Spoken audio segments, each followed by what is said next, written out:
Cek dia, bisa dengar dia? Iya, Pak. Pak, Masuk masuk suaranya ya. Pak, Pak, Keren. mohon maaf, Pak. Untuk kameranya nggak bisa dihidupin, Pak, webcamnya.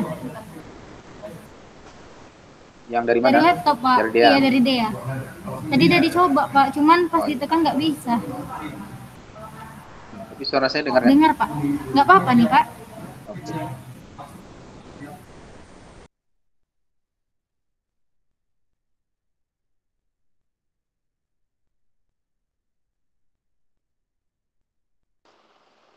Halo Dea. Iya, Pak. Halo, Pak. Oke. Kalau dari laptop saya berarti nggak masuk suaranya ya? Saya Suara pakai Bapak. Zoom. Kalau dari suara Bapak masuk, Pak. Kalau dari laptop nih, ini saya coba matikan nih. Tanya HP Hmm. ya. Oh iya, Pak. Nggak ada dengar, Pak, suara kayak gini.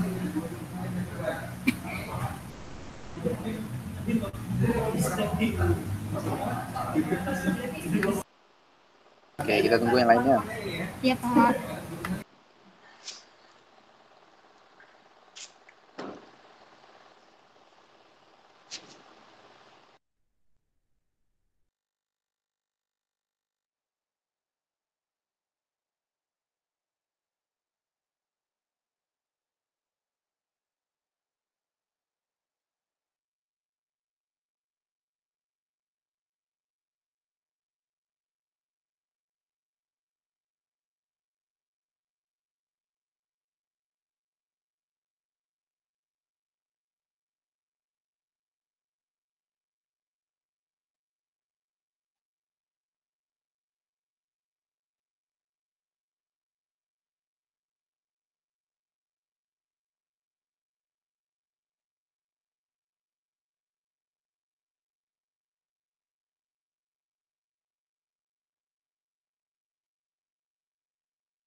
Baik, cek satu. Dengar suara saya ya?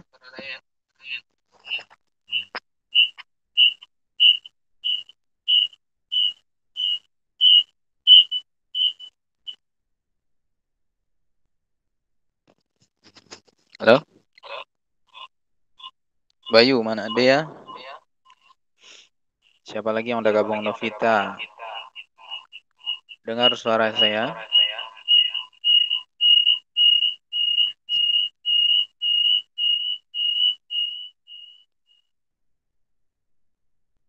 Halo?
Halo, dengar suara saya?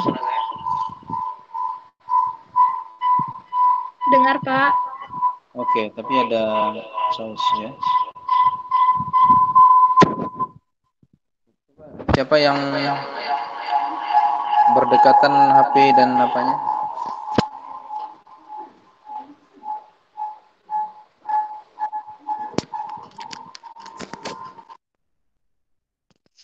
Baik, ini dengar. Silakan buka kameranya.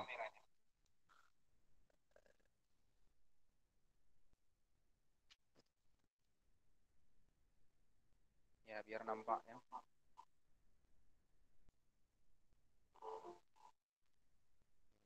Kawan-kawan yang lain yang belum gabung, silakan dikasih tahu, suruh gabung.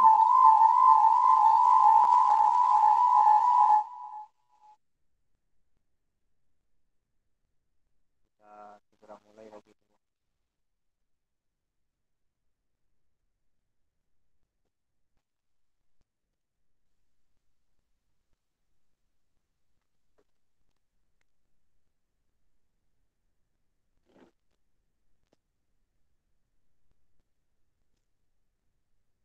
Yang belum dibuka kameranya, silakan dibuka. Buka kameranya, biar nampak hadir atau tidak hadir.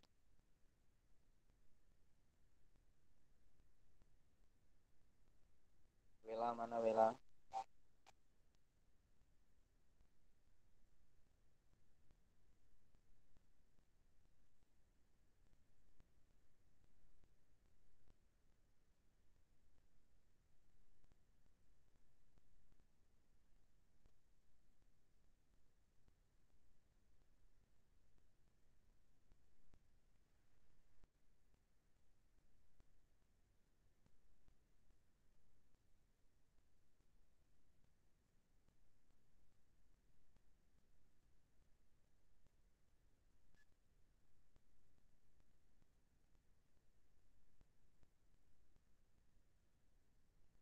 Nampak apanya ya? Screen yang saya share ya.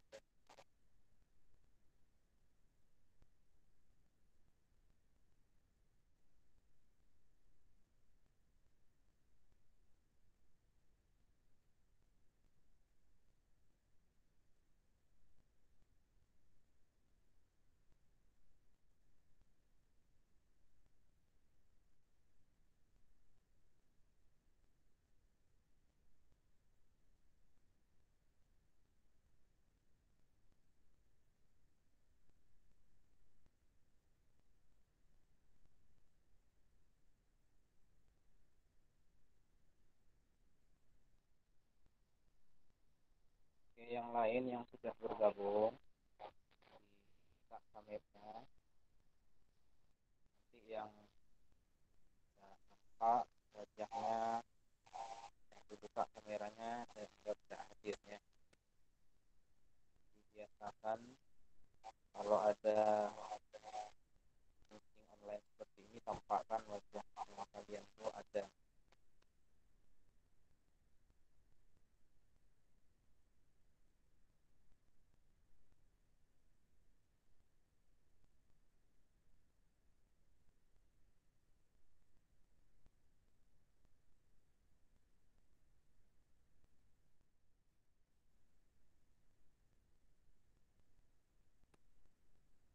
Oke, yang lain yang belum buka kamera segera dibuka. Kemarin ketua kelasnya siapa?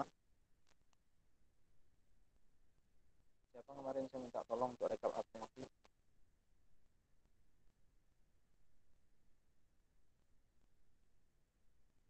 Siapa ketua kelasnya? Ada yang masih ingat?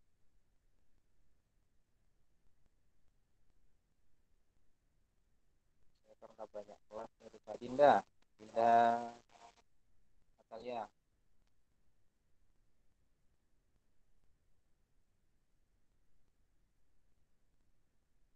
Mana Dinda tadi?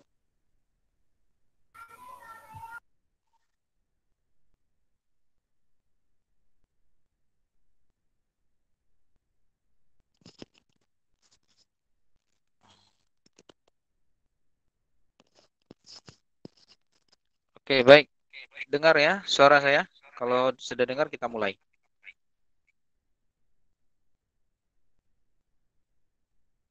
Cek. Satu. Halo. Rahmat, dengar, Mat? Dengar, Pak. Dengar, Pak. Dengar. Pak. Oke. Dengar, Kalian Pak. diam-diam aja saya. Diam-diam aja saya tanya. Maaf. Astagfirullah. Saya kira tak dengar. Oke, kita mulai aja. Ini sudah ada 29 orang ya. Kita mulai kuliah kita sambil nunggu yang lain nanti gabung ya.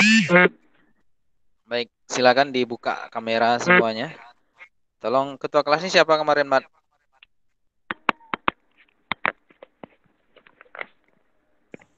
Enggak tahu, Pak. Saya juga baru masuk kelas ini, Pak.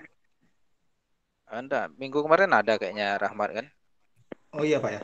Cuman kita nggak bisa meeting kan karena suara saya nggak masuk. Siapa lupa saya?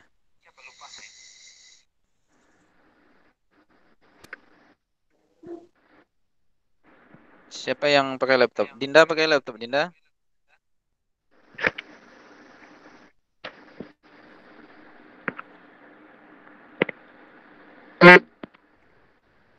Halo, Dinda, hidupkan mic-nya Dinda.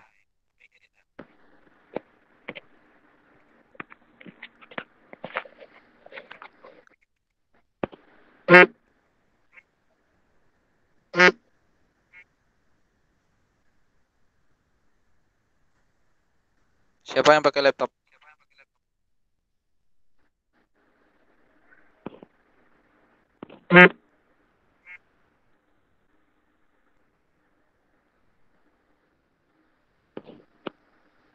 Halo.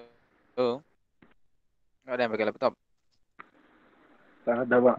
Nggak ada kayaknya, Pak. Pakai handphone semua kayaknya, Pak. Ke handphone Bukan ya. semua. Iya. Oke. Sudah absen di e-learning semua ya? Sudah, Pak. Udah, Pak. Oke, baik.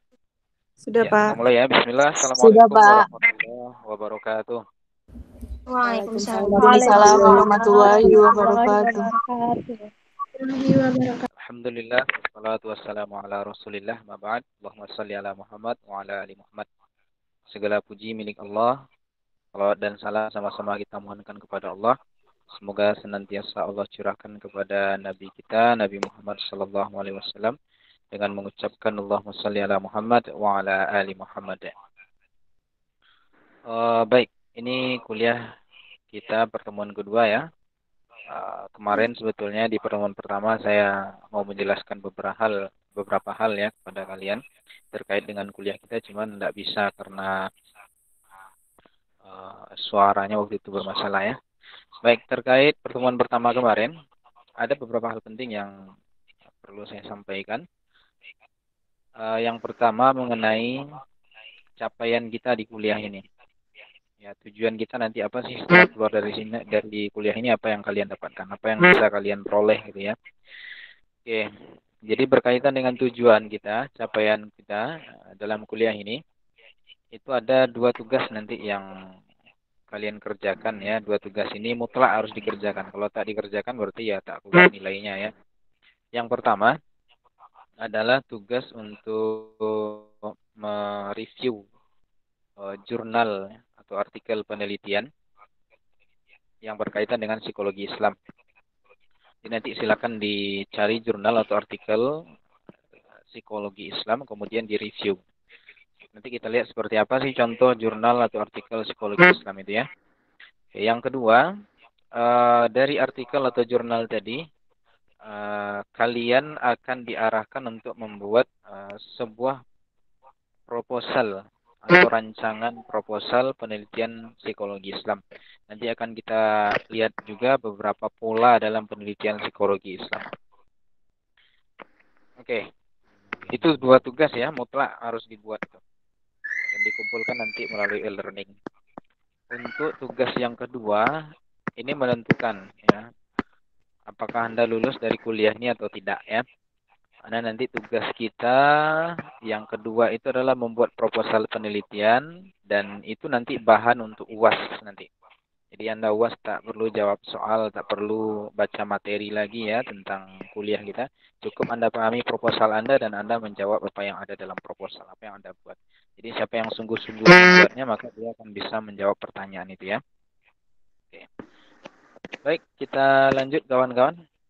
Nanti sambil menjelaskan materi ini nanti saya akan jelaskan seperti apa sih jurnal atau artikel psikologi Islam itu, sehingga nanti Anda bisa mudah untuk mencarinya dan mereviewnya ya, dan juga bisa mengelompokkan ini masuk pola yang mana gitu. Karena ada 4 pola penelitian dalam psikologi Islam menurut para ahli ya. Nah, Anda nanti akan melihat pola yang mana sih dari artikel yang kalian buat gitu. Dan kalian nanti mau membuat desain atau rancangan proposal itu masuk pola yang mana.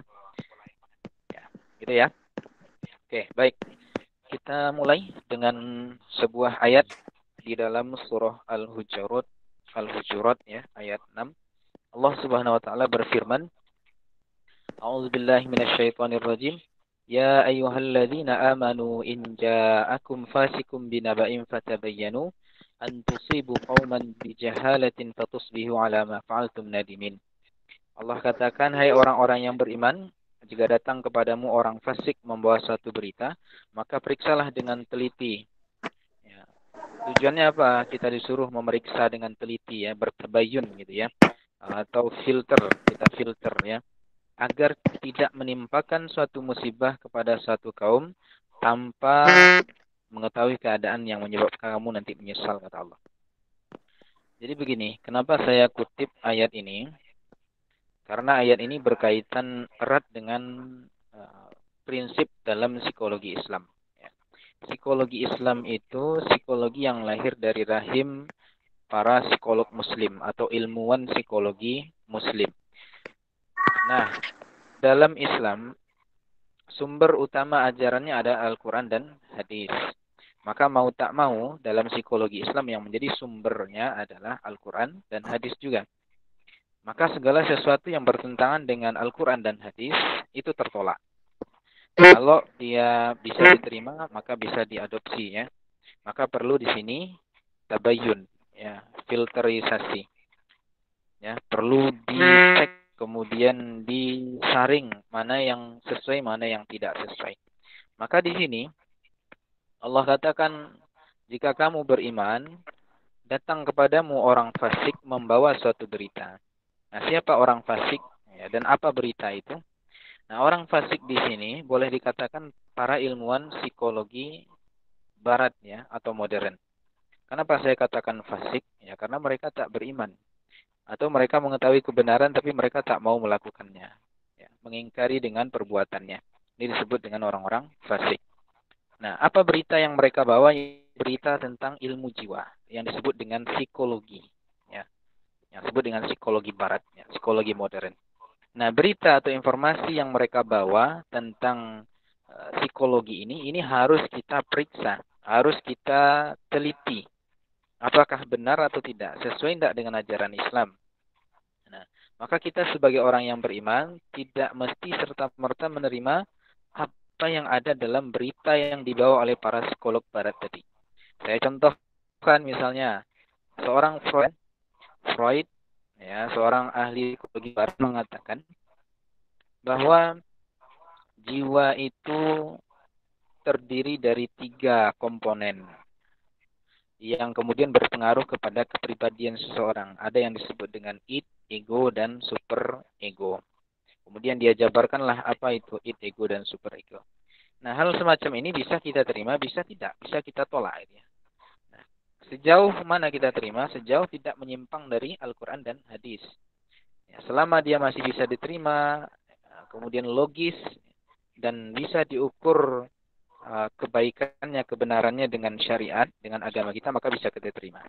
Tapi ketika Freud mengatakan bahwa agama itu adalah sublimasi, pengalihan dari ketakutan seorang anak kepada ayahnya, kemudian ketika dia dewasa berubah menjadi ketakutan kepada Tuhan. Oedipus kompleks gitu ya. Nah, ini tidak bisa kita terima. Agama bukan Oedipus kompleks. Ya, agama bukan sublimasi atau pengalihan dari ketakutan kepada figur ayah atau kekaguman kepada ayah berubah menjadi ketakutan dan kekaguman kepada Tuhan. Nah, ini tidak bisa kita terima. Atau misalnya orang tokoh ya, ahli dari behavioristik mengatakan agama itu candu. Ya. Ini nggak bisa kita terima. Karena agama bukan candu, walaupun praktik-praktik agama itu mendatangkan ketenangan. Contoh misalnya orang jadi rajin sholat ke masjid karena merasa dirinya semakin tenang gitu ya dengan sholat ke masjid misalnya. Tapi itu bukan candu. Nah, ini beda dengan persepsi behavioristik tadi. Ini nggak bisa kita terima.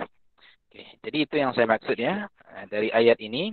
Maka prinsip kita sebagai seorang ilmuwan psikologi muslim atau seorang mahasiswa psikologi muslim adalah harus bertabayun, harus meneliti, harus memeriksa dulu bagaimana prinsip-prinsip yang ada dalam teori yang dikemukakan psikologi barat. Kenapa kita harus bertabayun? Agar kamu tidak menimpakan suatu musibah atau keburukan atau kejelekan atau zalim kepada suatu kaum atau seseorang. Maksudnya apa di sini? Ketika Anda pakai teori barat tanpa filter, tanpa tabayun, kemudian Anda gunakan untuk menerapi ya, atau mengintervensi seseorang, ternyata tidak sesuai dengan keadaan orang tersebut ya, dengan fitrahnya. Kemudian menyebabkan terjadinya penyimpangan-penyimpangan perilaku, bahkan penyimpangan keyakinan. Nah, ini kemudian yang disebut dengan musibah tadi. Jadi salah intervensi kita, salah terapi kita kepada orang atau kelompok orang. Nah, ini yang disebut dengan musibah tadi. Nah, sehingga kita menyesal. Nah, makanya dalam psikologi itu ada kode etiknya. Kode etik yang mengatur supaya tidak terjadi malpraktik. Nah, ini dia yang dimaksud dalam ayat ini. Bagaimana tafsirannya dalam ilmu psikologi.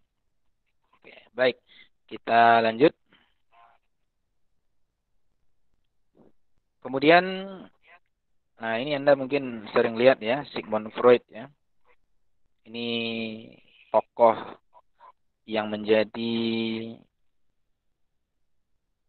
pendahulu dari psikologi barat ya, aliran pertama ya, dengan grand teorinya psikoanalisis ya. Nah, Freud ini diakui atau populer sebagai seorang ahli jiwa di barat dan juga diakui oleh kalangan psikolog muslim ya. Namun kemudian ini perlu diteliti kembali, perlu dipertimbangkan kembali. Kenapa?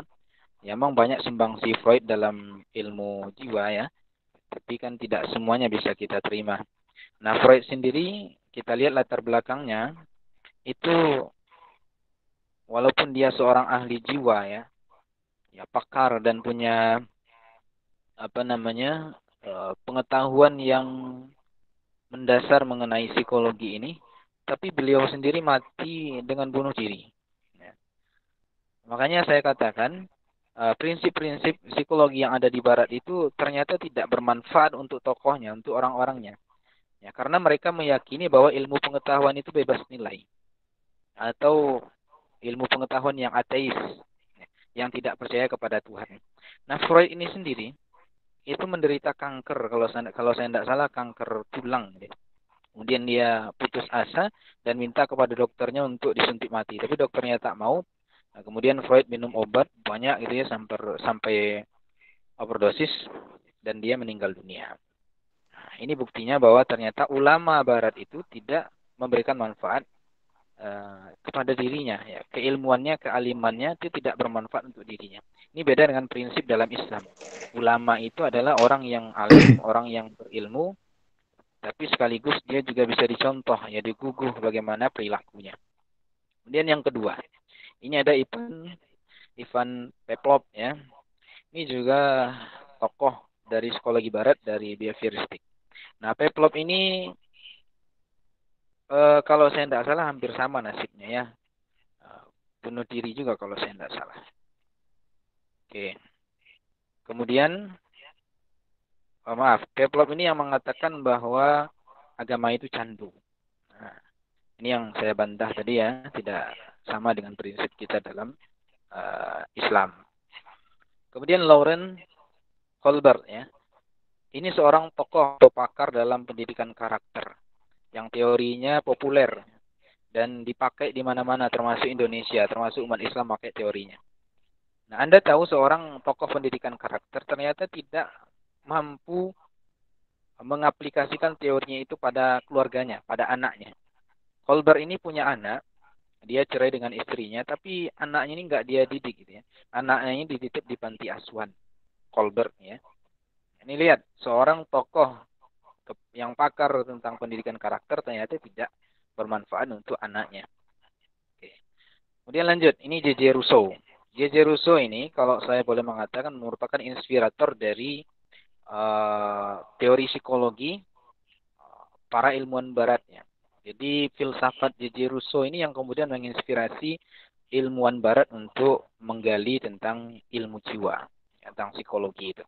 Nah, J.J. Rousseau ini Anda tahu, dia juga bunuh diri. Ya, matinya bunuh diri. Oke.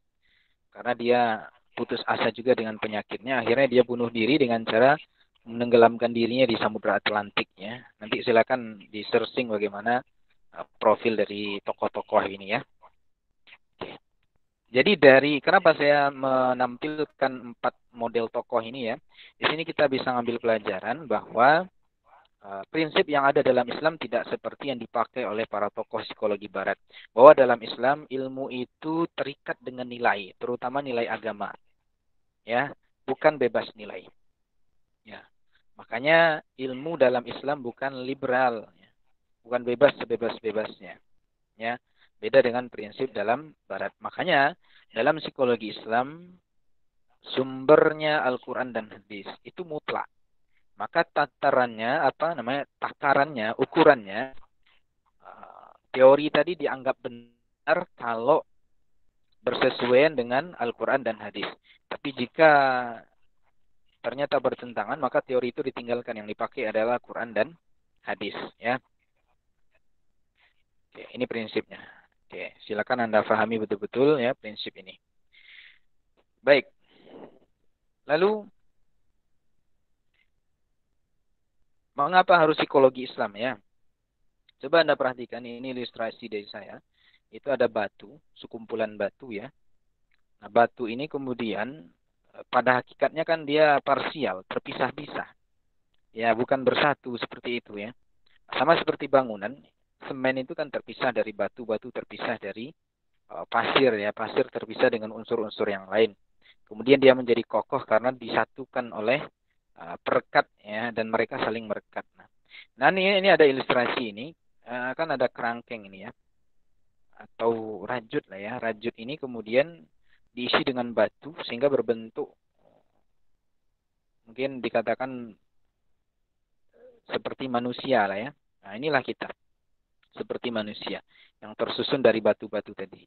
Saya ingin mengilustrasikan bahwa Islam itu adalah rajut ini atau kerangkeng ini yang kemudian bisa menyatukan batu-batu tadi. Nah, unsur dari tubuh kita, unsur dari psikis kita itu seperti batu yang terpisah-pisah tadi. Dia tidak bisa menyatu antara akal dengan hati, hati dengan jasad tidak akan menyatu kalau tidak pakai syariat Islam. Kalau tidak dengan aturan Islam. Maka Islam mengatur supaya semua unsur psikis tadi menyatu kepada satu tujuan yang Allah sebutkan, وَمَا خَلَقَتُ الْجِنَّ وَالْإِنْسَ إِلَّا لِيَعْبُدُونَ. Allah tidak menjadikan manusia, tidak menciptakan manusia dan jin kecuali untuk beribadah kepada Allah. Maka pada hakikatnya hidup kita ini untuk beribadah, bukan untuk yang lain. Ya, apapun yang Anda lakukan, itu jadikan dia baik ibadah. Anda kuliah bisa jadi ibadah. Jadi ibadah itu tak mesti hanya sholat, puasa, zakat saja ya. Semua yang kita lakukan bisa jadi ibadah. Bahkan tidur pun bisa jadi ibadah. Dengan syarat sesuai dengan ketentuan Allah dalam syariatnya. Sebelum tidur berdoa. Kemudian tidur ada adabnya, miring ke kanan gitu ya. Menghadap ke arah kiblat. Berwudu sebelum tidur. Ya berdoa sebelum tidur. Nanti bangun tidur berdoa lagi. Ada adab-adabnya. Kan bernilai ibadah kalau kita lakukan sesuai dengan ketentuan Allah. Nah, inilah Islam ya. Inilah Islam. Oke, baik. Kita lanjutkan. Nah, ini saya coba tampilkan beberapa perbedaan. Ini salah satunya perbedaan bagaimana psikologi barat memandang jiwa dan bagaimana Islam memandang jiwa. Di sini ada aliran besar dalam psikologi barat ya. Ada psikoanalisis, ada behavioristik, ada transpersonal, ada humanisme atau humanistik. Keempat ini memandang manusia secara berbeda-beda, parsial. Nanti akan disatukan oleh yang namanya tauhid, ya, pandangan Islam tentang manusia. Baik, yang tertua dari psikologi barat adalah psikoanalisis.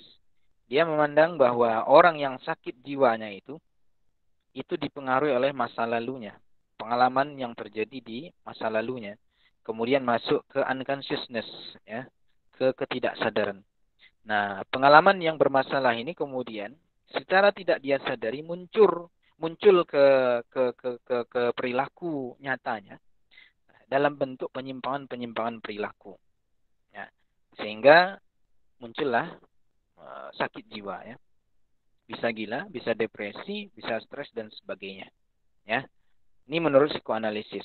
Behavioristik mengatakan orang yang sakit jiwa itu karena kesalahan dalam proses belajar. Ya, atau pengaruh-pengaruh buruk dari lingkungannya. Jadi ini faktor lingkungan ya. Oke. Ini ada hadis Nabi berkenaan dengan ini ya. Kalau kamu berteman dengan penjual minyak wangi, kamu akan harum ya. Atau setidaknya kena percikan minyak wanginya, kamu akan harum ya dan enak dibawi ya, diciumi gitu ya. Kalau kamu berteman dengan pandai besi, maka kamu akan terkena percikan apinya ya. Bajumu akan kotor, kena arangnya gitu ya. Ini pengaruh lingkungan. Ya, dalam Islam ada ini. Dan ini juga ada dalam Islam. Ya, tentang faktor internal ini. Nah, menurut aliran yang ketiga, humanisme, manusia itu sakit jiwanya bila kebutuhannya tidak terpenuhi. Atau kesalahan seseorang itu dalam mempersepsi lingkungannya. Jadi, dia punya kebutuhan, ada kebutuhan-kebutuhan yang ada pada diri kita ya, yang populer teorinya itu teorinya Maslow ya. Kebutuhan-kebutuhan tadi kalau tidak terpenuhi, maka dia akan memunculkan penyakit jiwa, gitu ya. Atau salah mempersepsi lingkungan. Ya, salah menafsirkan maksud lingkungan. Ya. Maksudnya baik sebetulnya kemudian dia persepsi sebagai maksud yang jahat. Ini juga menyebabkan jiwa. Kemudian transpersonal. Manusia sakit jiwa itu menurutnya adalah manusia yang kosong spiritualnya, yang tidak menyadari kekuasaan luar biasa dalam dirinya dan alam atau lingkungannya. Makanya dalam aliran transpersonal ini, terapinya yang paling populer itu adalah dengan meditasi. Ya, meditasi itu adalah memunculkan kembali energi positif dari dalam dirinya atau kekuatan yang ada dalam dirinya dan menarik energi dari lingkungannya untuk menyembuhkan dirinya tadi. Ya, nah, ini biasanya dengan meditasi. Nah, tapi Anda harus ingat di sini, spiritual yang dimaksud dalam transpersonal ini tidak sama dengan spiritual dalam konsep Islam. Karena spiritual di sini hanya meyakini bahwa dirinya punya kekuatan yang luar biasa dan juga lingkungannya. Belum sampai kepada tauhid. Ya. Jadi masih ateis, belum meyakini adanya Tuhan. Ya. Maka keempat teori ini saya katakan adalah teori psikologi ateis. Teori psikologi yang tidak bertuhan. Nah, kemudian dalam Islam bagaimana prinsipnya? Kenapa orang bisa sakit jiwa? Nah, faktor utama yang menyebabkan orang sakit jiwa dalam Islam adalah rusak tauhidnya. Atau dia tidak bertauhid. Apa itu tauhid? Tauhid itu adalah mengesahkan Allah, menyembah Allah. Orang sakit jiwa kalau tidak bertauhid. Maka penyakit jiwa yang paling besar yang berkarat dalam Islam itu adalah kemusyrikan. Menyembah selain Allah. Atau menyembah Allah sekaligus menyembah selain Allah. Ini juga masuk tauhid. Dia percaya kepada Allah tapi sekaligus dia percaya kepada dukun, ini namanya musyrik. Ya. Sama seperti orang jahiliyah, orang Quraisy ya. Dia yakin Allah menyembuhkan. Tapi di samping itu dia minta kepada berhala supaya juga disembuhkan dengan perantara berhala tersebut. Ini namanya musyrik. Nah, dan ini penyakit yang paling besar, penyakit jiwa yang paling besar dalam Islam, yaitu kemusyrikan. Ya, makanya Allah katakan orang yang berbuat musyrik ini nggak akan masuk surga. Ya. Innallaha la yaghfiru ayyushraka bih wa yaghfiru ma duna dzalika liman yasha. Sesungguhnya Allah tidak mengampuni dosa syirik, tapi Allah akan mengampuni dosa selain syirik bagi yang Dia kehendaki. Jadi kalau mati dia dalam keadaan syirik, habis ke dukun, belum sampai dia bertobat lagi di jalan, tabrak tronton, mati dia. Maka dia masuk neraka. Enggak Allah terima taubatnya. Ya. Tapi kalau dia bertobat, maka Allah akan ampuni. Maka hati-hati, waspada, jangan sampai berbuat syirik. Zina kalah sama syirik. Judi kalah sama syirik. Maka syirik itu bisa membatalkan keislaman seseorang. Oke, ini prinsipnya. Jadi orang sakit jiwa dalam pandangan Islam adalah orang yang tidak bertauhid. Ya, orang yang walaupun jasadnya sehat, fisiknya kuat, kalau diajak lari maraton tuh dia yang menang gitu ya. Tapi kalau dia berbuat syirik, maka dia dipandang sebagai orang yang sakit jiwanya. Nah, ini contoh perbedaan bagaimana teori psikologi barat yang ateis tadi memandang manusia dan Islam memandang manusia. Oke. Anda boleh mencatat ya, sambil mencatat didengarkan ya, nanti ini akan jadi bahan pertanyaan nanti ya ketika ujian ya. Oke, kita lanjut. Kemudian lihat keistimewaan Islam. Ini kenapa penting psikologi Islam? Kenapa penting Islam itu? Ada ungkapan yang mengatakan al-Islamu ya'lu wa la yu'la alaih. Islam itu tinggi dan tidak ada yang menyamai ketinggiannya. Ya, Islam itu tinggi dan tidak ada yang menyamai ketinggian Islam. Ya. Apa maksudnya ini? Coba Anda lihat. Islam itu sejak lahirnya sampai sekarang itu banyak musuhnya. Banyak orang tak suka. Ya, seperti kata Allah, "Walan tardu 'ankal yahud walan nasara hatta tattabi'a millatahum." Tidak akan senang hati orang Yahudi, Nasrani sebelum kalian ikut kepada millah mereka, agama mereka. Dan ini yang terjadi. Islam itu dimusuhi karena kebenaran itu nggak akan pernah duduk tenang, duduk senang gitu ya. Nggak akan pernah nyaman, pasti dimusuhi terus. Sama dengan Anda, kalau Anda benar itu banyak musuhnya. Ya. Nah, tapi Islam tetap kokoh ya. Bukan makin rendah ya, makin terhina. Islam malah makin kokoh. Bahkan banyak orang yang awalnya benci kemudian menjadi empati, menjadi cinta dengan Islam, ya, memeluk Islam, ya. Seperti Yusuf Estes itu, ya. Itu masuk Islam. Ya. Dan ilmuwan-ilmuwan lainnya. Awalnya mereka benci, tidak percaya dengan Islam, kemudian masuk Islam karena kebenaran dalam Islam. Nah, mengapa Islam itu tinggi? Yang pertama karena Islam itu mengatur segala urusan manusia. Di semua diatur oleh Islam. Tak ada yang tak diatur dalam Islam. Mulai dari Anda tidur sampai Anda bangun tidur, bahkan dalam tidur itu sendiri diatur dalam Islam. Bahkan hal yang paling privat pun di dalam kamar mandi itu ada aturannya dalam Islam. Ya. Orang masuk kamar mandi itu diatur. Bagaimana tata cara, bagaimana adabnya. Sebelum masuk kamar mandi baca doa. Apa doanya? Bismillah. Bismika Allahumma bismika apa?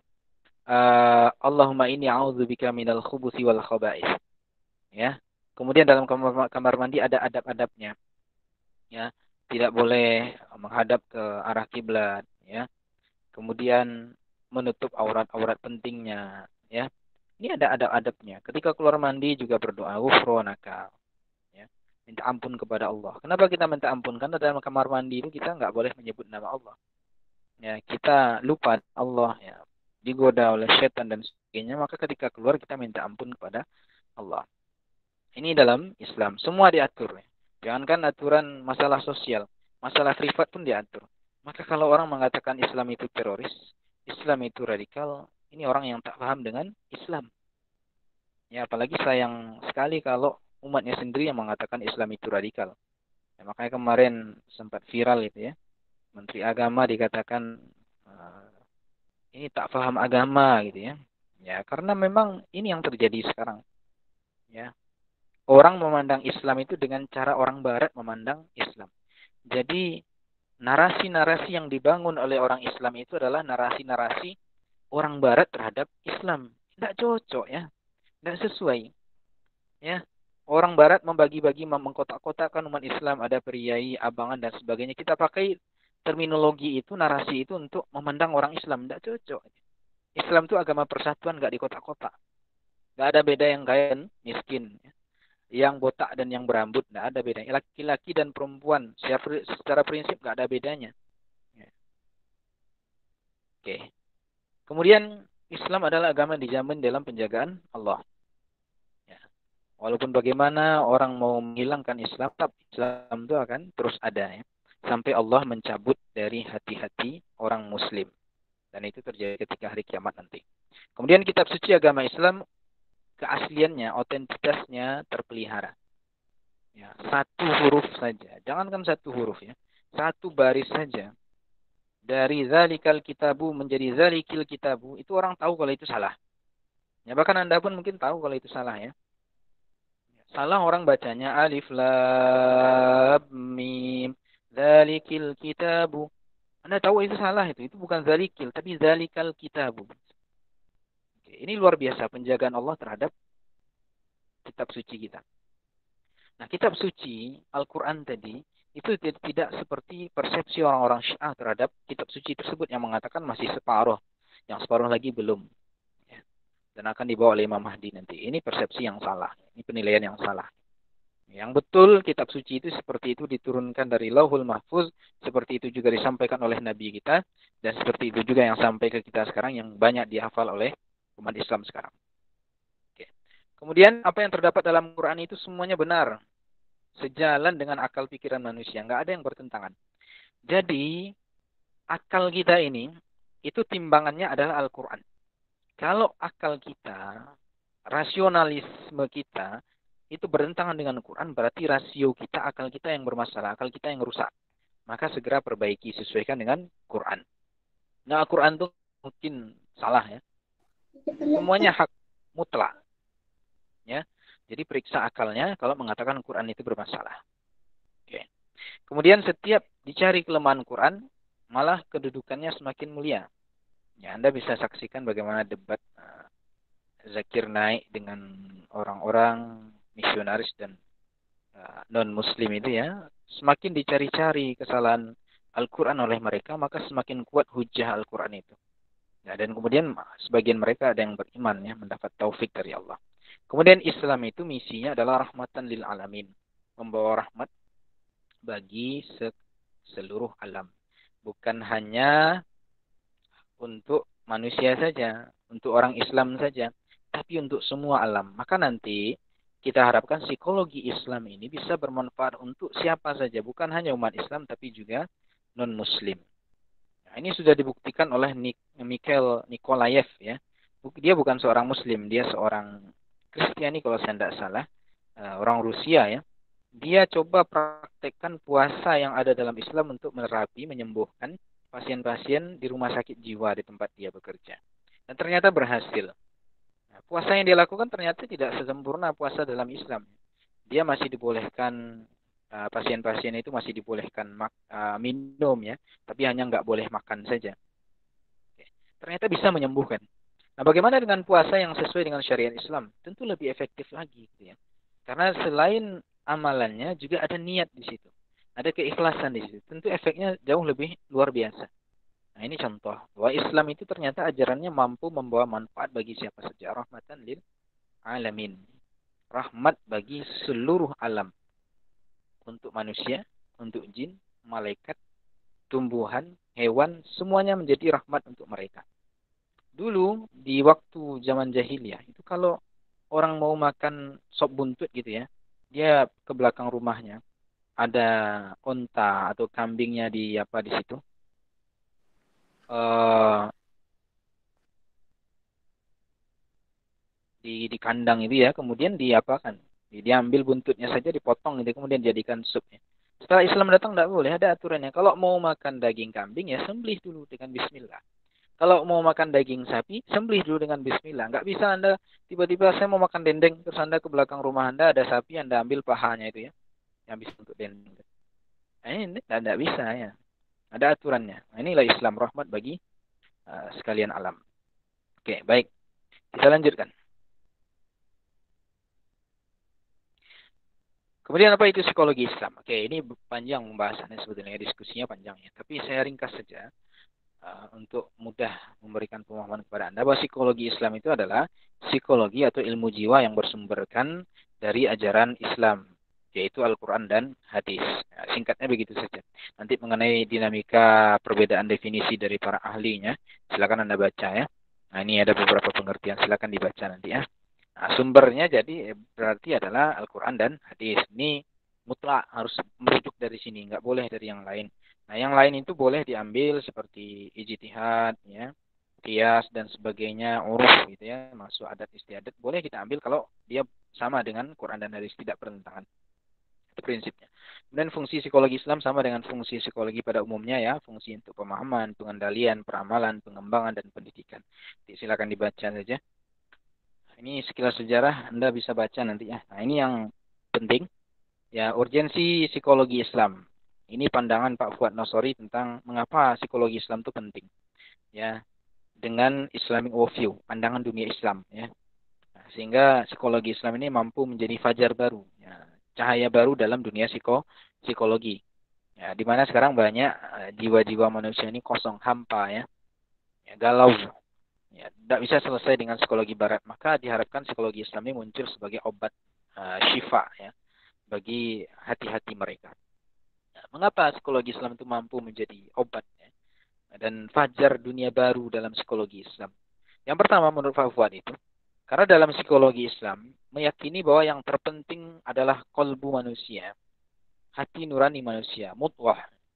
Ada sebuah hadis Nabi yang disampaikan oleh Nabi Shallallahu Alaihi Wasallam, Inna fil jasadi mutwah. Sesungguhnya dalam jasad itu, dalam tubuh itu ada mutwah, segumpal daging. Iza soluhat, soluhat jasadu kullu. Baik daging itu, maka baik semua jasadnya. Baik badannya, baik perilakunya semuanya.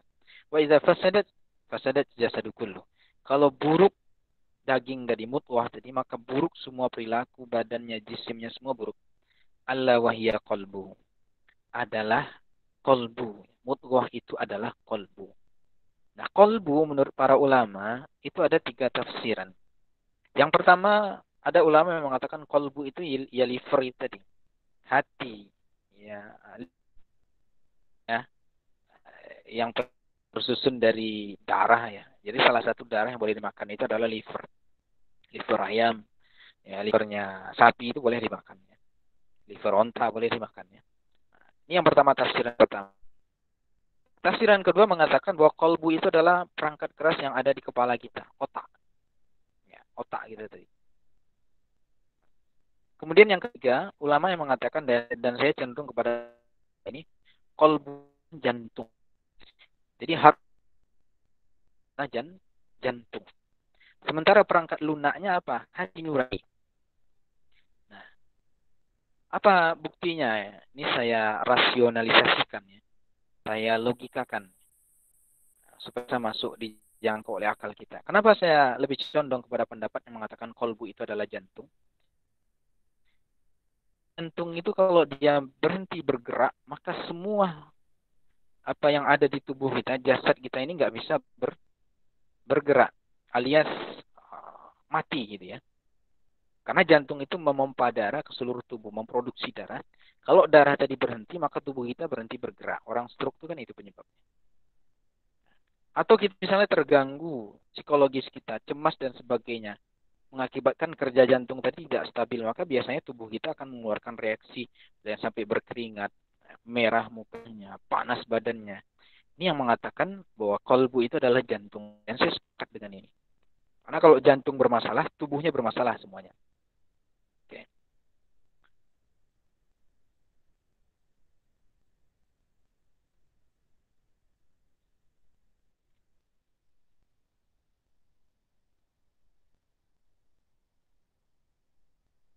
Oke, baik.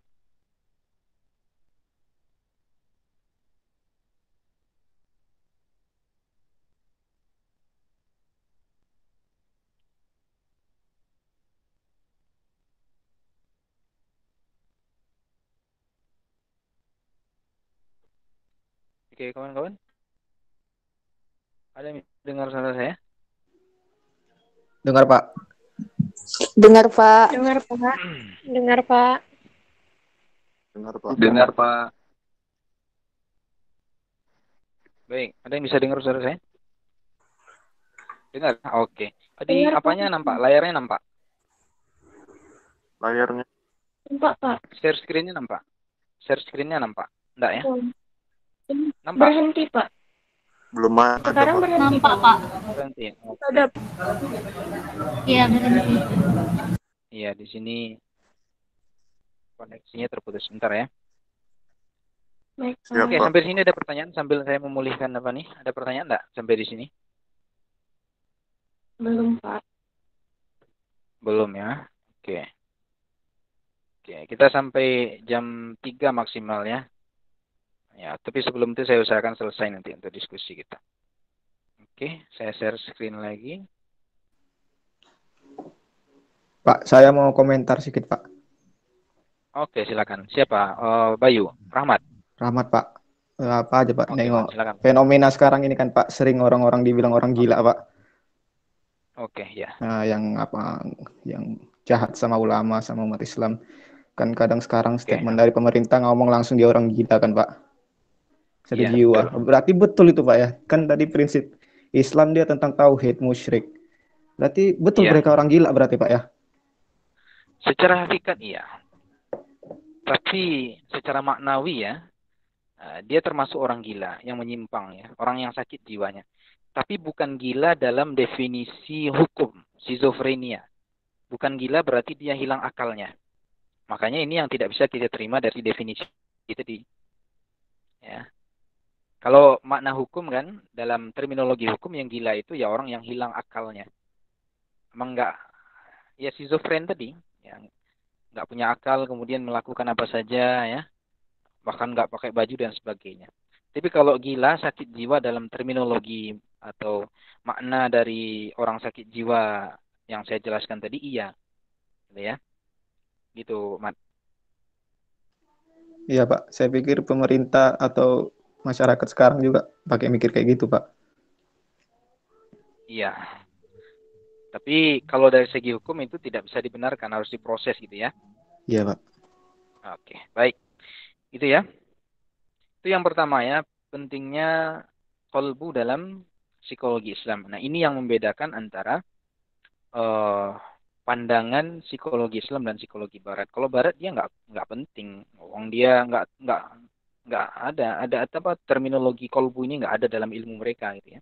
Nah kolbu ini itu dia punya interaksi dengan Allah gitu ya. Apa buktinya?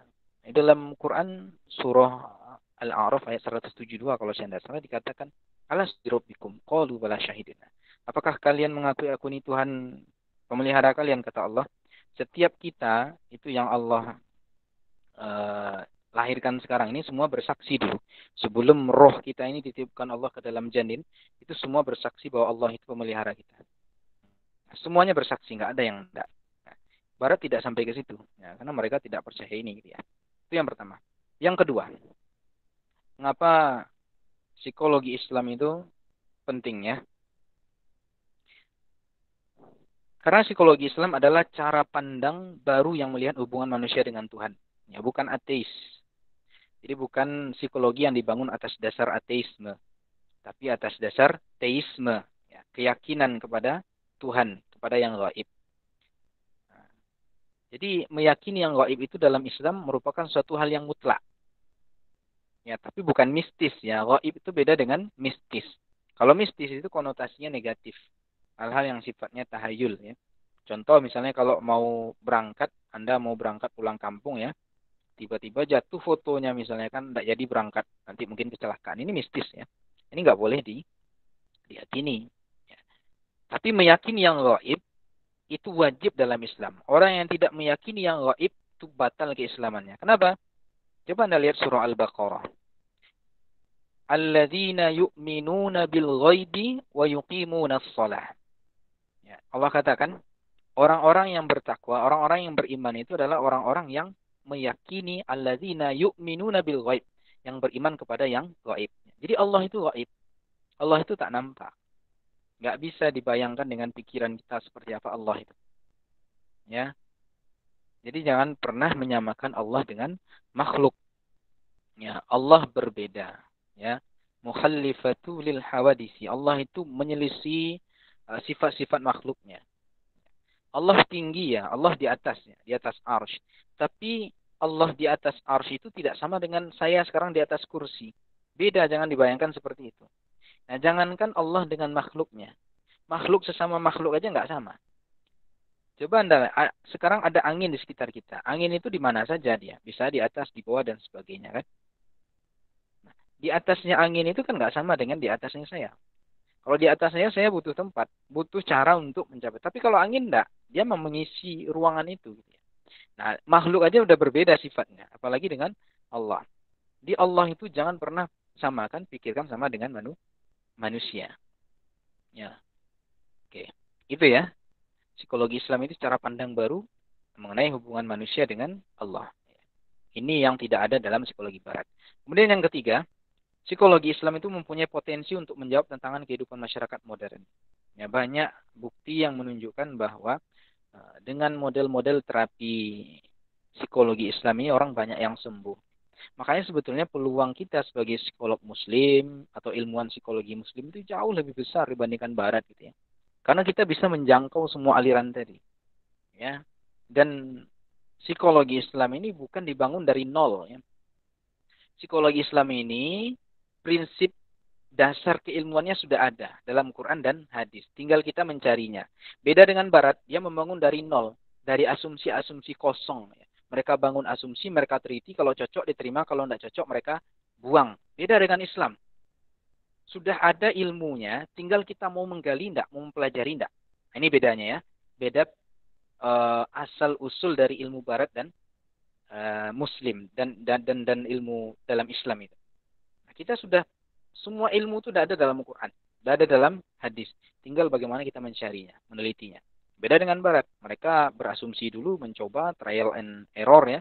Kalau sesuai mereka terima, kalau tidak mereka tolak. Makanya keilmuan mereka itu hanya sebatas pandangan perspektif duniawi yang bisa dijangkau oleh akal dan empiris mereka. Oleh percobaan-percobaan realita yang mereka hadapi. Gitu ya. Ini perbedaannya. Dan yang keempat, psikologi Islam mendorong manusia untuk melakukan peran aktual untuk memperbaiki situasi kehidupan umat manusia. Ini yang saya katakan tadi, bahwa psikologi Islam itu misinya rahmatan lil alamin, memperbaiki kehidupan manusia secara umum. Tidak hanya internal umat Islam, tapi juga semuanya di luar Islam. Karena misinya rahmatan lil alamin. Oke, baik. Kita lanjutkan. Next ya. Oke. Ini terakhir bahasan kita ya. Coba Anda perhatikan. Nanti ini mengarah ke tugas pertama dan tugas kedua tadi. Pola-pola pengkajian dalam psikologi Islam. Ya, ini saya jelaskan secara ringkas, nanti untuk penjelasannya bisa Anda baca di slide berikutnya ya. Oke, pola-pola pengkajian dalam psikologi Islam. Fuad Nasori itu menawarkan 4 pola pengkajian. Ini menurut Fuad Nasori ya, dalam bukunya Agenda Psikologi Islami. Ya, mungkin menurut para ahli lain juga ada ya, tapi saya coba pakai pandangan Pak Fuad ini untuk menelaah tentang model-model penelitian yang sudah ada sekarang tentang psikologi Islam ini. Atau yang nanti mau Anda ajukan sebagai proposal Anda ya. Dan saya harapkan nanti proposal itu betul sungguh-sungguh Anda kerjakan dan nanti bisa diajukan untuk skripsi. Dan Anda tak perlu kerja 2 kali ya. Selesai dalam 1 dayung ya. Sekali dayung 2-3 pulau terlampaui. Dan kalau bisa nanti Anda terbitkan juga artikel jurnalnya. Oke, kan enak, membanggakan gitu ya. Oke, yang pertama menurut Pak Fuad, pola pengkajian psikologi Islam itu adalah menjelaskan masalah-masalah ajaran Islam dan umat Islam dengan memanfaatkan konsep psikologi modern. Ini model yang sangat nilainya rendah sekali gitu ya. Karena masih pakai teori barat ya. Nih, pakai teori modern ya, psikologi modern. Jadi yang ditelitinya modelnya adalah dia meneliti umat Islam atau ajaran Islam tapi pakai teori barat. Apa contohnya? Misalnya saya pernah menulis jurnal, saya meneliti tentang mu'alaf tapi saya pakai teori barat. Ya, di An-Nafs ada saya tulis judulnya adalah Subjective Well-being pada mu'alaf. Jadi yang saya teliti ajaran Islam dan umat Islam tapi teorinya pakai teori barat ya. Ini contoh masalah pertama ini. Oke. Ini baru sekedar apa namanya ya? mendekat ke Islam aja lah gitu. Kalau ada 4 langkah menuju Islam ya ini baru langkah yang pertama nih gitu ya. Nah, langkah keduanya adalah maju 1 langkah ya. Membandingkan konsep tentang manusia dari pakar Islam atau ulama Islam dengan pandangan manusia dari psikologi barat modern. Apa contohnya ini? Misalnya bukan komparasi ya. Komparasi ya, perbandingan ya. Perbandingan antara konsep kepribadian menurut Al-Ghazali dengan kepribadian menurut Freud. Ini pernah ditulis, saya lupa Pak Subandi atau Pak siapa ya, lupa saya. Tapi pernah ditulis ini. Ya, jadi penelitian ini itu membandingkan bagaimana konsep psikologi barat, yaitu Freud tentang jiwa, tentang kepribadian, dengan konsep psikologi Islam menurut pandangan Al-Ghazali tentang kepribadian. Nah, dibandingkanlah menurut Al-Ghazali, kepribadian itu tersusun, atau jiwa kita tersusun dari 3 bentuk, ya, 3 tingkatan. Yang pertama, tingkatannya disebut dengan nafsu amarah. Kemudian nafsu lawamah. Kemudian nafsu mutmainnah. Nah, menurut Freud juga ada 3 tingkatan. Yaitu id, ego, dan superego. Nah, kemudian dikomparasikan, dibandingkan. Id itu dianggap sama dengan nafsu amarah. Apa kesamaannya? Sama-sama berisi keinginan-keinginan. Ya, syahwat, ya, libido. Ya, sama-sama berisi itu. Nafsu hayawaniyah, ya. Kecenderungan hewan sama-sama berisi itu kan seksual, makan, biologis semua di situ ya. Menurut Al-Ghazali juga begitu, tapi ada perbedaannya. Ya. Oke, jadi dia bandingkan apa bedanya, apa persamaannya. Kemudian yang kedua, ego itu disamakan dengan nafsu lawamah. Apa persamaannya? Ego itu dia berada di tengah sebagai eksekutif agent ya. Agen yang memutuskan jadi atau tidak jadinya perilaku itu dilakukan. Sama dengan nafsu amarah. Yang prinsipnya adalah dia berada di tengah-tengah. Kadang dia baik, kadang buruk. Jadi galau terus gitu ya. Sama dengan super ego tadi, galau terus ya. Ya, ini gimana? Ego ya. Super ego menuntut ego begini. Sementara id maunya begini. Jadi galau. Sama dengan nafsu amarah tadi. Maka ciri-ciri orang yang memiliki nafsu amarah, itu kadang dia baik, soleh, rajin ke masjid, sedekah, di lain waktu. Ya, atau setelah pulang dari masjid, dia nyolong misalnya kan. Ngambil sendal, bawa pulang. Nah, ini kan model nafsu lawamah. Ya, baik buruk itu silih berganti terusnya. Sama dengan super ego. Kadang dia memutuskan baik, kadang dia memutuskan yang buruk, ya. Sesuai dengan mana yang kuat. Kalau it kuat, akhirnya pemuasan. Ya, kalau super ego kuat, akhirnya menyesuaikan dengan keinginan lingkungan dan norma yang ada di luar. Sama dengan prinsip nafsu lawamah. Kemudian super ego itu disamakan, dikomparasikan dengan nafsu mutmainnah seperti dalam surah Al-Fajr. Ya Tuhan nafsul mutmainnah irji'i ila rabbika radiyatan mardiyah. Nah, nafsu mutmainnah ini sifatnya adalah dia bersih, murni, tenang, ridho kepada Allah dan Allah ridho kepadanya, ya. Inilah ciri-ciri penghuni surga, orang yang punya nafsu ini. Sama dengan super ego. Super ego itu kan nilai-nilai ideal, nilai-nilai yang diakui oleh agama, moral. Kalau orang berbuat sesuai dengan itu, maka dia orang baik di pandangan manusia. Nah, kira-kira begitu. Ini namanya komparasi, membandingkan antara konsep Barat dan Islam.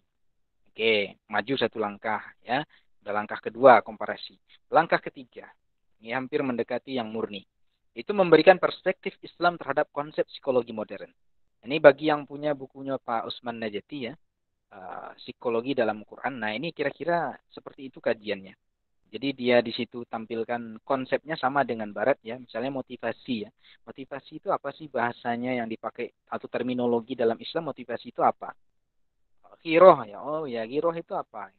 Kemudian apa indikator orang punya giroh yang bagus, motivasinya bagus dan sebagainya. Nah, ini namanya memberikan perspektif Islam terhadap psikologi modern.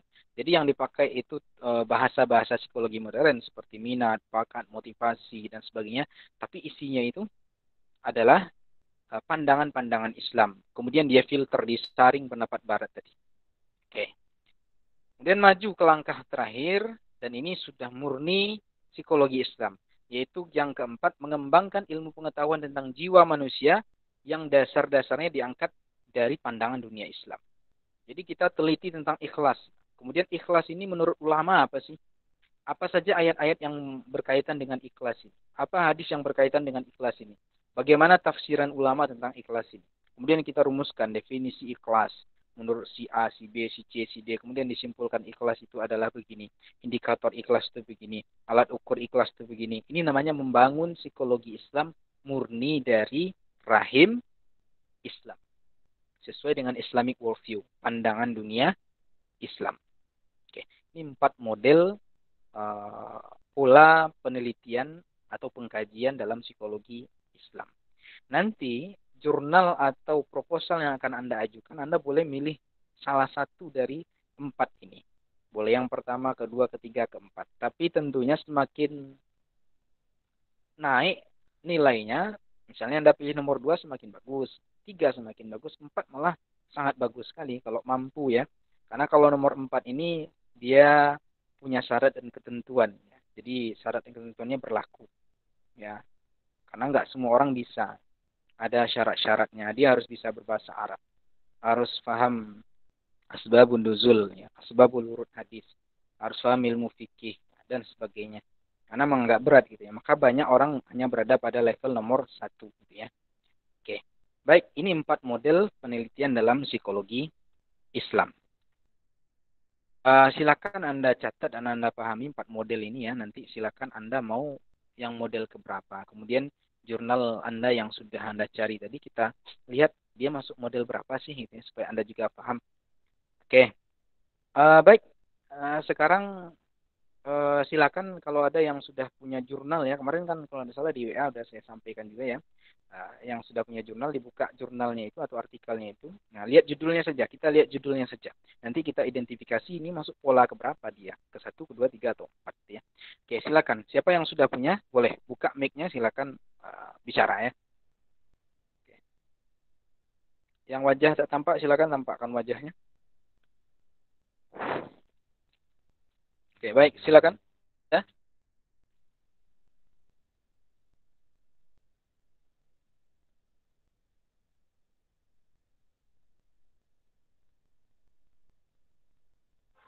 Ya.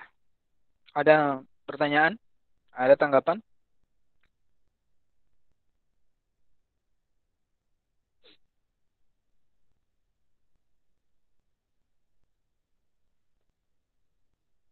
Oke, saya tunggu ya. Kalau ada. Kalau enggak nanti saya tanya satu-satu nanti.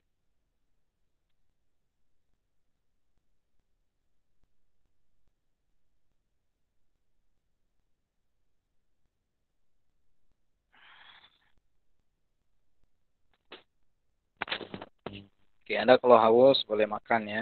Boleh minum ya. Kalau lapar boleh makan snack.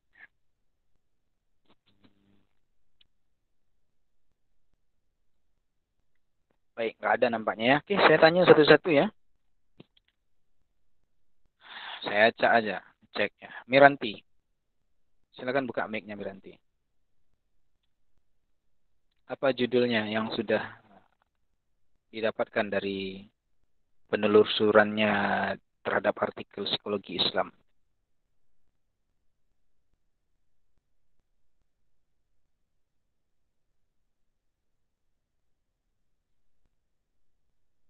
Buka mic-nya Miranti. Oke. Silakan bacakan satu judul saja yang sudah kamu dapatkan. Nanti kita identifikasi ini masuk judul mana gitu ya. Yang lain siap-siap ya.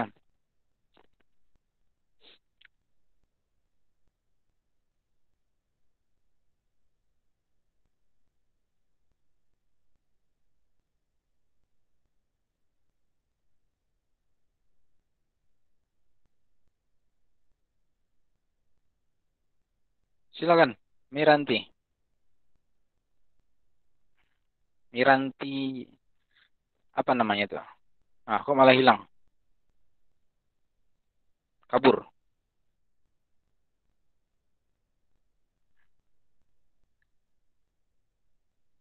Mana Miranti tadi? Atau yang lain sambil nunggu Miranti masuk lagi. Silakan, siapa yang punya? Rahmat udah punya, Ahmad? Belum, Pak. Belum. Siapa yang sudah punya? Silakan.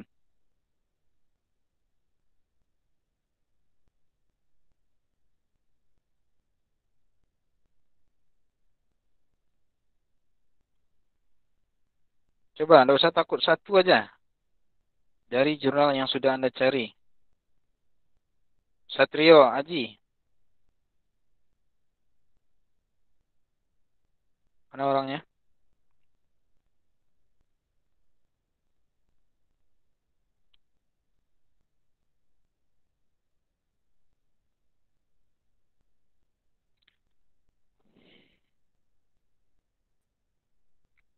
Nggak ada orangnya. Satrio Aji mana?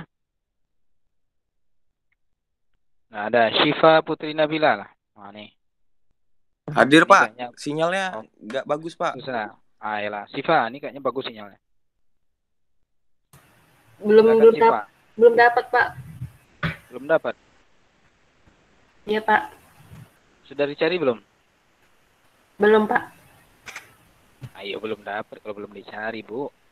Cari, dapat nanti tuh. Iya, Pak. Tinggal bisa nggak nyarinya di apa di Google Scholar ada. Iya. Tinggal cari aja, misalnya ketik misalnya apa? Motivasi Islami, jurnal atau artikel, kemudian tanda petik PDF, nanti keluar tuh judul-judulnya. Coba Anda cari sekarang ya, coba cari sekarang di Google yang bisa yang bisa searching. Nah, coba nggak ada satupun yang apa? Yang dapat.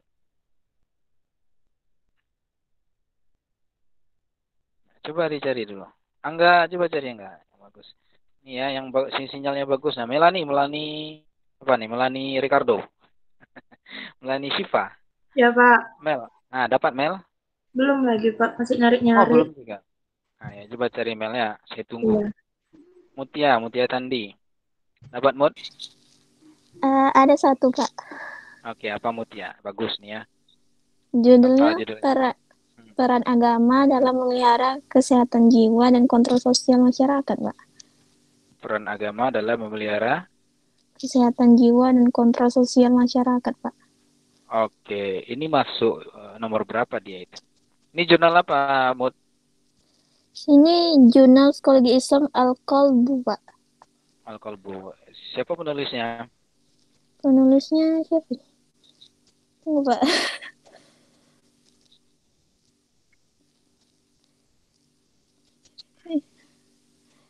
Ini dari Universitas Islam Negeri Sunan Ampel, Surabaya, Pak. Ali Mursyid. Ali Mursyid. itu masuk pola yang berapa kira-kira tuh, Mut? Ada 4 tadi ya. Coba ulangi judulnya, variabelnya apa berarti? Jiwa agama. Peran agama dalam memelihara kesehatan jiwa dan kontrol sosial. Oke, berarti variabelnya apa tuh? Kesehatan jiwa, kemudian Kesehatan kontrol jiwa sosial masyarakat. dan kontrol sosial. Oke, dia pakai teori siapa? Kesehatan jiwa tuh. Kesehatan Teori jiwa siapa dia mungkin. pakai? Apa, Ada Pak? teori Zaki Derajat kah atau teori Barat kah? Saya belum baca semua sih, Pak. Oh, belum. Oke, coba dilihat nanti teori siapa dia pakai. Kalau dia pakai teori ilmuwan psikologi Islam, nah berarti dia bisa dikategorikan bisa nomor 2, bisa nomor 3 ya. Tapi kalau dia pakai Iya, teori Pak. Barat, masuk nomor 1 dia tuh. Oke, bagus ya. Mutia Iya, Pak. ya. Dia mana dia? Dia Anggra ini. Dapat dia?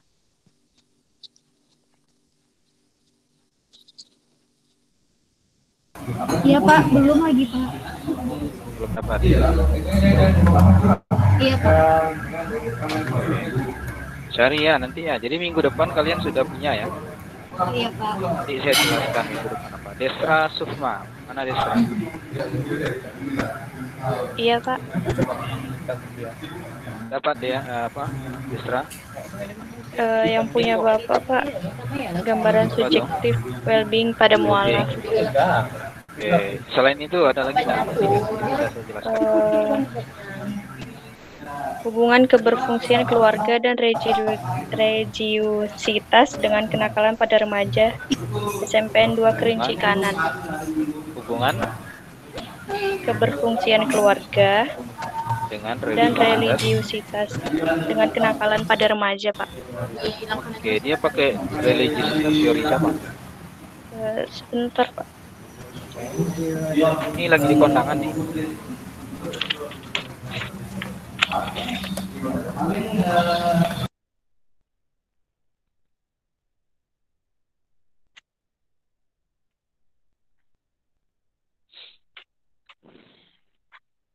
Oke. Dapat Desra?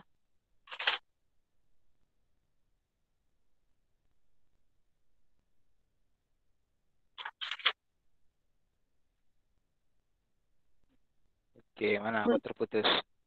Belum baca semuanya sih, Pak. Oh, belum. Oke, jadi gini, kan ada variabelnya ada apa saja berarti itu? Religiusitas, Iya. sama keberfungsian keluarga ya? Iya, Pak. Oke. Dua teori itu teori Barat sebetulnya. Tapi kalau religiusitas sudah ada teori psikologi Islamnya. Cuman nanti dicek lagi itu teori dia pakai teori yang Islami atau yang Baratnya. Kalau masih Barat berarti dia masih nomor 1 gitu ya. Nanti coba Ya, dicek lagi ya, Esra. Iya, Pak. Oke, siapa lagi nih? Elvira Diana. Nah, nih, kayaknya bagus sinyalnya. Iya Pak.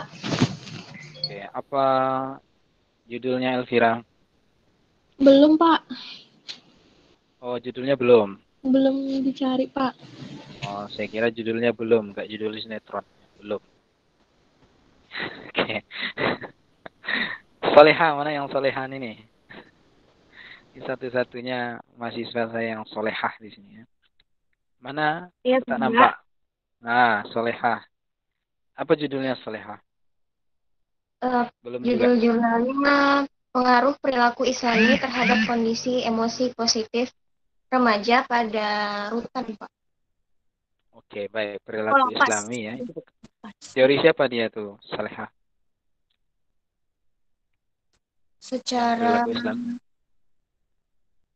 Secara persisnya saya belum baca banget sih Pak, cuman lihat metode sama hasilnya aja.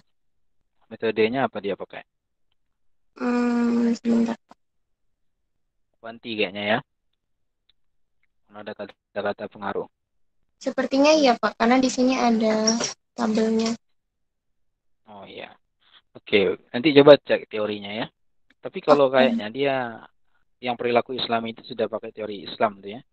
Satu lagi apa variabelnya tadi? Emosi positif, Pak.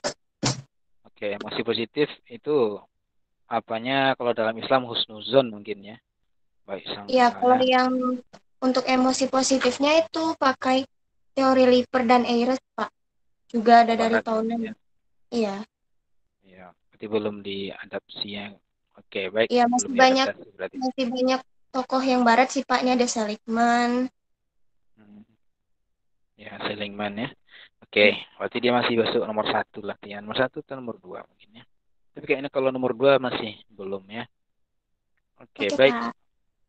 Ya, makasih ya, Solehah. Iya, Pak. Semoga sesuai dengan namanya ya. Jadi anak yang solehah. Amin. Istri yang solehah juga. Amin. Oke, siapa lagi?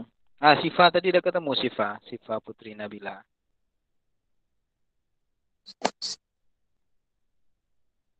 Udah ketemu Siva? Lagi proses mencari, Pak. Oh, proses juga lagi. Sampai di mana prosesnya? Lagi mencari judul yang bagus, Pak. Yang bagus. Berarti ini judulnya tak berarti bagus. Yang penting kan cocok sesuai ya. Ya, Pak. Mau cari bagus-bagus tak ada yang bagus nanti Pak. Oke. Ya, Pak. Siapa lagi nih yang Oke, satu lagi lah ya. Satu lagi. Siapa yang mau mengajukan judul? Satu lagi habis itu kita Pak Nabela, Pak. sesi lagi ya. Oke, silakan Nabela. Judulnya kecerdasan spiritual dalam tunggu Pak, kecerdasan spiritual dalam komitmen berorganisasi. Saya tunggu. Kecerdasan spiritual dalam berkomitmen organisasi ya. Iya, Pak. Oke, itu dia pakai teori kecerdasan spiritual siapa, Bella? Tunggu Pak, masih dibaca Pak. Oke, coba lihat. Dia pakai teori siapa?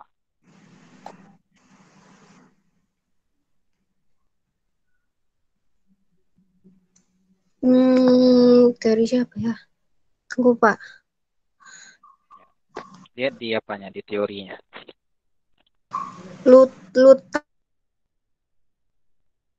Siapa? Lutan 2010 dari Allen dan Mayer. Oh, berarti masih pakai barat ya? Iya, Pak. Itu masih teori, masih penelitian ini berarti penelitian barat itu ya. Cuman yang diteliti siapa? Nah, kita lihat siapa yang dia teliti kan? Siapa yang dia teliti, Bella? Mahasiswa pengurus organisasi IAIN, Pak. Oke, berarti yang dia teliti berarti orang Islam kan? Berarti masih nomor 1, Bella ya? Oke, Pak. Oke, karena syarat nomor 1 tadi kan dia yang dia ajaran Islam atau umat Islam ya. Oke, baik itu ya, itu contoh gambaran dari penelitian-penelitian yang sudah ada tentang psikologi Islam ya. Nanti Anda silakan kumpulkan, kemarin saya kumpulkan 10 jurnal ya. Tapi gini, caranya supaya Anda nggak mubazir jurnalnya atau artikelnya, silakan Anda observasi dulu atau survei masalah apa yang ada di sekitar Anda yang kira-kira menarik untuk diangkat atau diteliti. Untuk dibuat proposalnya nanti ya. Saya contohkan misalnya, di lingkungan Anda misalnya Anda menemukan ada seorang anak misalnya entah laki-laki atau perempuan, dia penyuka jenis. Sementara orang tuanya itu ustadz misalnya kan, seorang ulama di kampung itu misalnya kan. Tapi anaknya masuk dari golongan LGBT ini misalnya, penyuka sesama jenis dia.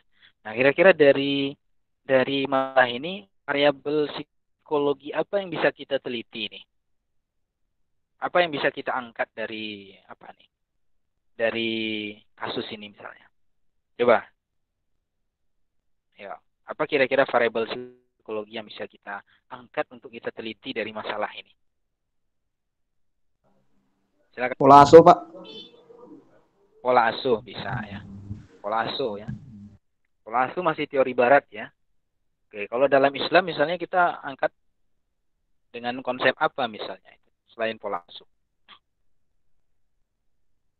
Apa kira-kira?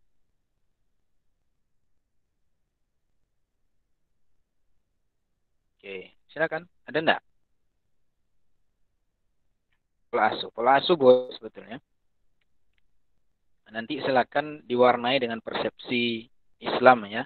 Bagaimana sebetulnya sih peran orang tua dalam mengasuh gitu ya. Boleh, enggak masalah. Di banyak teorinya tuh ya.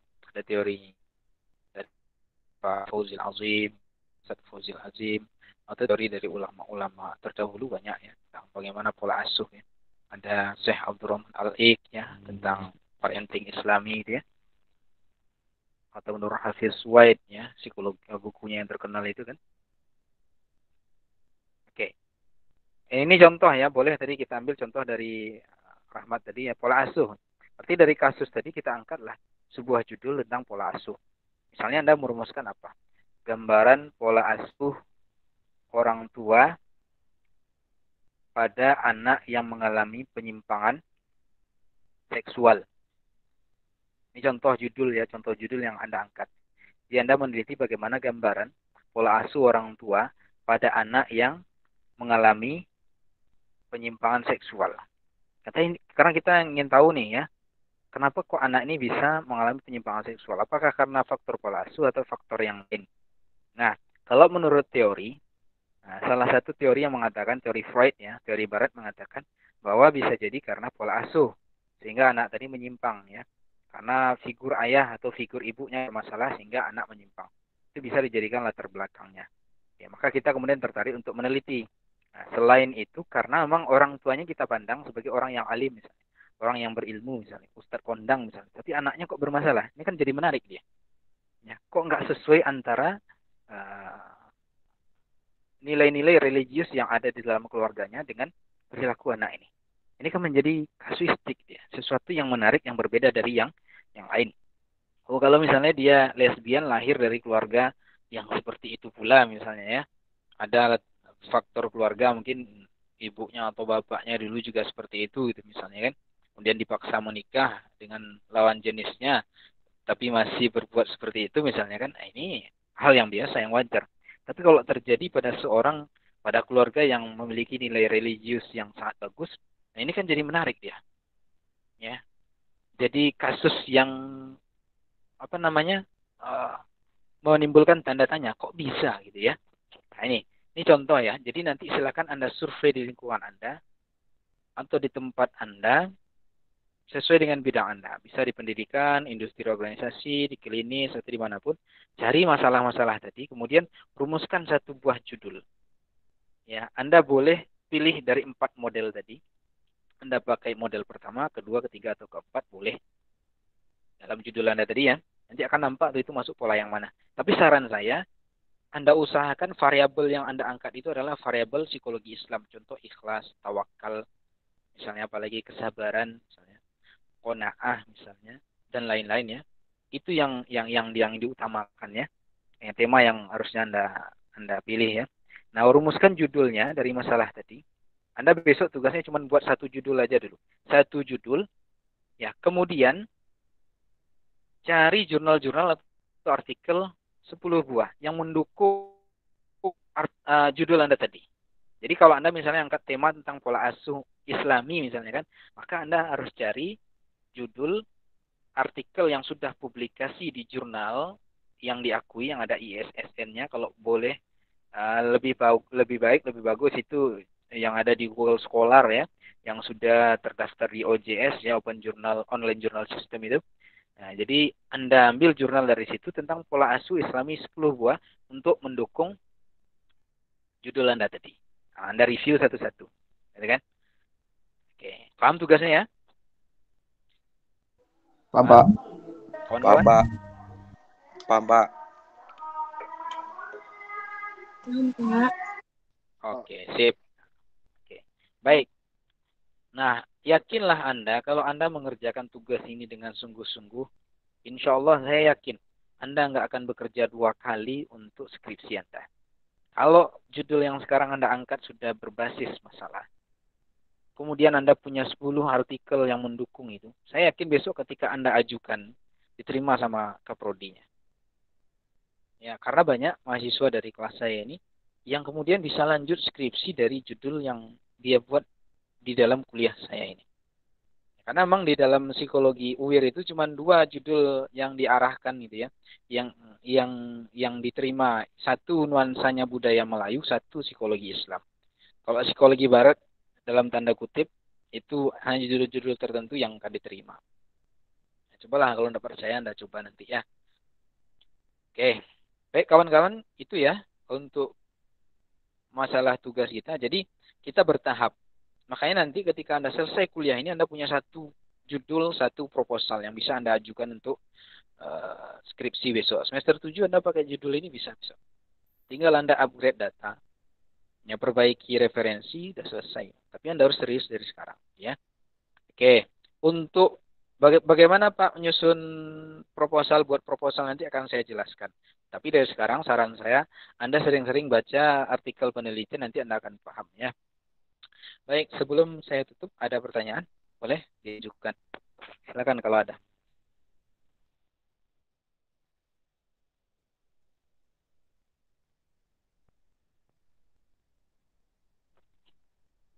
Oke, silakan kalau ada pertanyaan.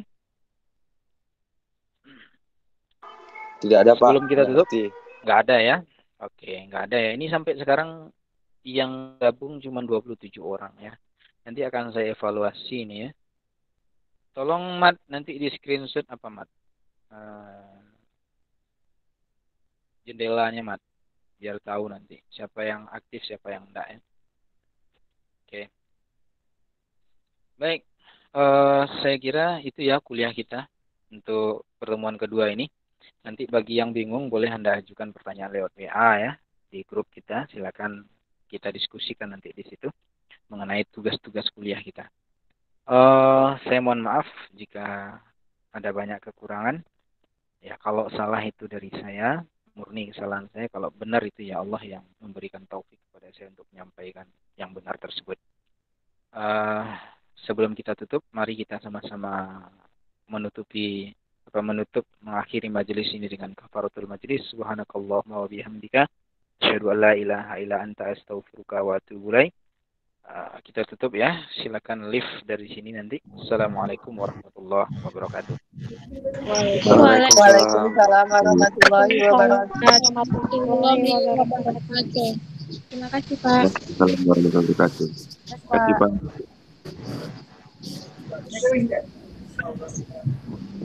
Waalaikumsalam warahmatullahi wabarakatuh. Mana